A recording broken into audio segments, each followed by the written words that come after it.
6 صفات جو 6 نمبر کہلاتے ہیں نا، اصل میں اب تو نمبر گنوانے کو لوگ 6 نمبر کہنے لگے ہیں. حضرت منتخب احادیث اس مقصد کے لیے لکھی تھی کہ ان صفات کو اپنے اندر پیدا کیا جاوے، ان صفات کو اپنے اندر پیدا کیا جاوے، اور یہ 6 نمبر احادیث کی روشنی میں بیان کیے جاویں. یہ 6 نمبر احادیث کی روشنی میں بیان کیے جاویں. الحمدللہ ہمارا معمول ہے ہر صبح روانگی سے پہلے اللہ کے راستے میں نکلنے کے خوب فضائل سنائے جاتے ہیں مجمع کو، تاکہ مجمع احتساب پر آ جاوے. اللہ کے راستے کی تکلیفوں پر کیا ملے گا، پیدل چلنے پر کیا ملے گا، بھوک پیاس پہ کیا ملے گا، بیماری پہ کیا ملے گا. صبح 1 گھنٹہ 1.5 گھنٹہ فضائل ہی سنائے جاتے ہیں اللہ کے راستے میں نکلنے والی جماعتوں کو. کیونکہ بھائی دوستو عزیزو، بات یہ ہے جب تک داعیانہ مزاج نہیں بنے گا استقامت تو کام پہ ہوگی نہیں. ہم تو اس کام کو ایک تنظیم سمجھ کر اس میں حصہ لیے ہوئے ہیں. وہ تو میرے دوستوں صحابہ والا غم اللہ سے مانگنا پڑے گا.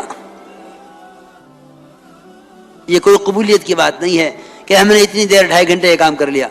قبولیت جو مقبول ہو جاتے ہیں نا اللہ کے یہاں، وہ تو اللہ تعالیٰ ان سے کام لینے کا فیصلہ فرما لیتے ہیں. تو میں اس لیے عرض کر رہا ہوں کہ 6 نمبر یہ کوئی رسم نہیں ہے کہ کلمہ، نماز، علم، ذکر، اکرام، اخلاص، تفریغ کا وقت. پچھلے چند سال پہلے کی بات ہے، مولانا احسان صاحب کہنے لگے میرے سے کہ وہ ایک آدمی نے 1.5 منٹ میں 6 نمبر بیان کر دیا. میں نے کہا 1.5 منٹ میں کیا 6 نمبر بیان کیے ہوں گے، نمبر ہی گنوائے ہوں گے. وہ تو ایک صفت سے متعلق حدیثیں یاد کرو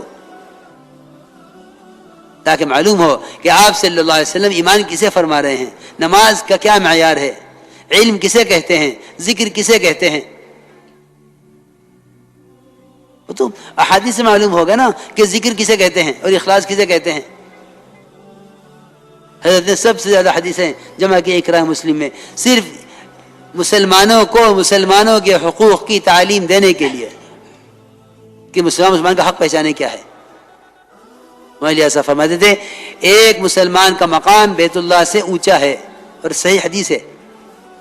آپ نے خود بیت اللہ کو مخاطب کیا، تیری خوشبو کتنی عمدہ ہے، تیرا مقام کتنا اونچا ہے، اور تیرا احترام واجب ہے. لیکن پھر بھی میں یہ کہتا ہوں کہ ایک